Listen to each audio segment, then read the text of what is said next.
CATHOUSE is back. Can you believe it? Is it kind of like waking up from a hangover and deja vu? I think setting everything up was really cool. It was a lot of stress, and it still is, but it's very exciting. And I think showing up back in Hollywood and seeing billboards and seeing my friends here at the press conference, it's really starting to hit home, and it feels really good to be something that I think is so special, but other people think it is too. So it's really exciting, you know. I don't think the vibe is the same as you would get at any other concert. People are really excited, and I think I'm really stoked and very flattered. What do you miss the most of those days? Because I know it was a whole different era, and it was just so organic how you guys started down here at Osco's. Yeah, the first year. In 3rd Street. Second night had 59 people there. Wow. I mean, I drive by the Highland location all the time. Right. What do you miss the most about those days? Everybody's going to hate this answer, but girls. We were so bad then. We were so decadent then, and that's such a horrible answer. I also missed seeing such great bands play in a raw environment. You know, it wasn't just the bands that everybody knows. Oh, hell no. Every band went through me. Every band went through me.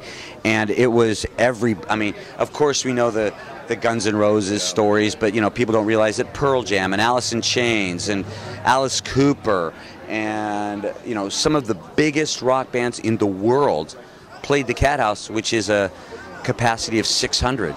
I mean, our VIP section at CATHOUSE Live is about as big as the CATHOUSE was. Capacity of the Roxy here. Yeah, exactly.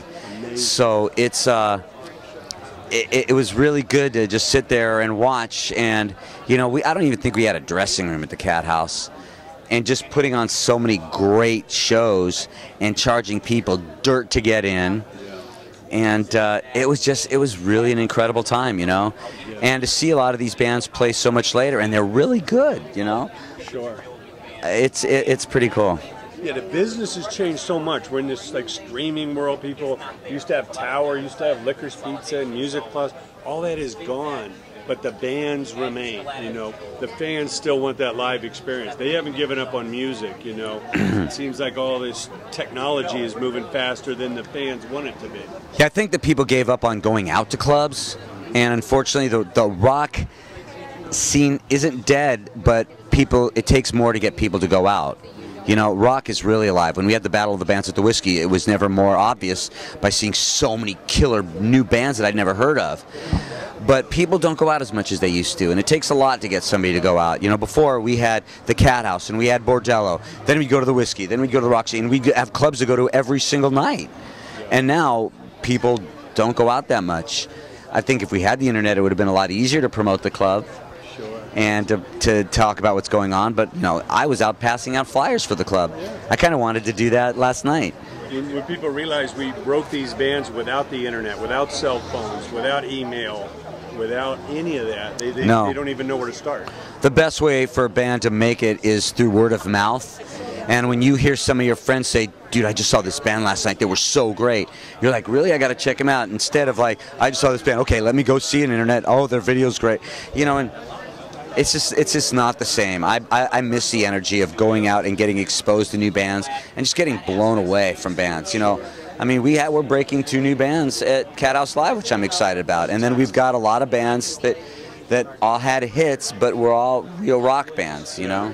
So the obvious choice, you know, with your partner and roommate, Tammy with Faster Pussycat, but what was the first band you booked? Where did this roster start? Huh. As far as the bands that are on the list that I wanted, without a doubt, Tom Kiefer. Yeah. Well, no, I wanted Cinderella and Skid Row, but I couldn't get Cinderella or Skid Row, but I got their singers, Tom Kiefer and Sebastian Bach. Right. Skid Row to me is Sebastian Bach, even though I love the guys in Skid Row, but I like Sebastian. Yeah. Sebastian went to the CATHOUSE. He's still raw, crazy, out of control.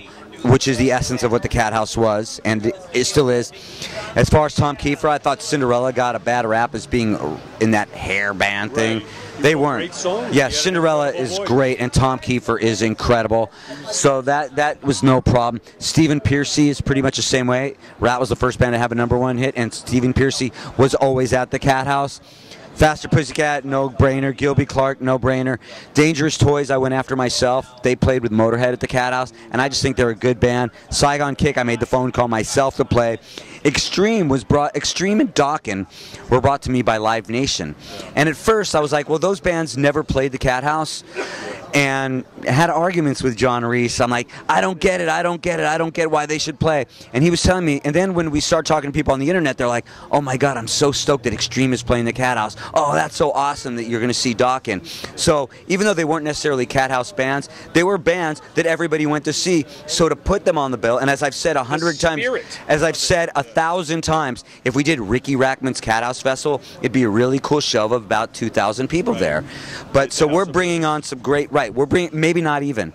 So the fact that we brought a lot of bands on that are just great rock bands, and most of the people don't really know which bands played the Cat House and which bands didn't.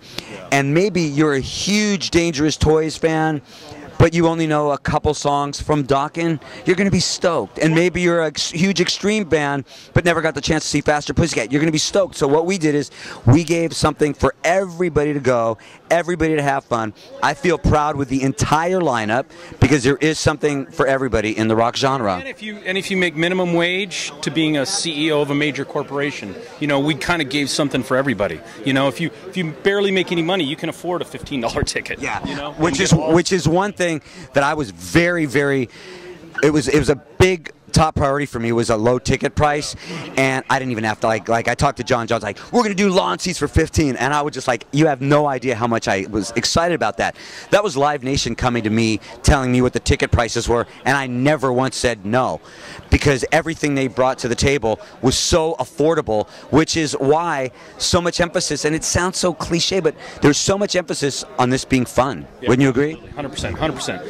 You know, and the day of the gig is going to be incredible. The surprises that we have for people and just the way it's going to be set up. I mean, we've really thought through everything, and I think it's going to be an amazing event. Yeah. And why is John Reese your perfect partner to play? Because I've known John Reese forever. John Reese worked with Guns N' Roses for all the biggest years. Yeah, the biggest years, yep. So then I would go to like all the festivals, the Mayhem and Not Fest, and I saw like John working him, and then next thing you know, he's like a big wig at Live Nation, and I called this guy, and I'm like, dude, I really want to do a Cat House Festival. Okay, Ricky, we'll see. Dude, I really want to do a Cat House Festival. Okay, Ricky. So I'm like, you know what, I'm doing nothing in rock and roll. I'm moving to North Carolina. Hey, Ricky, you want to do a Cat House Festival? I'm like, okay. So here we are. So it's nice because I could not do the things that we're doing without them. You know, it's like I believe that I did the best for a rock and roll club in Hollywood, and Live Nation are the best when it comes to promoting big events. So we're going to give you the biggest little club you've ever been to. There you go. Yeah. On a beautiful day in August. Thanks so much, Ricky. Really appreciate it. Thank you. Best of luck. Thank you. Awesome. Thanks.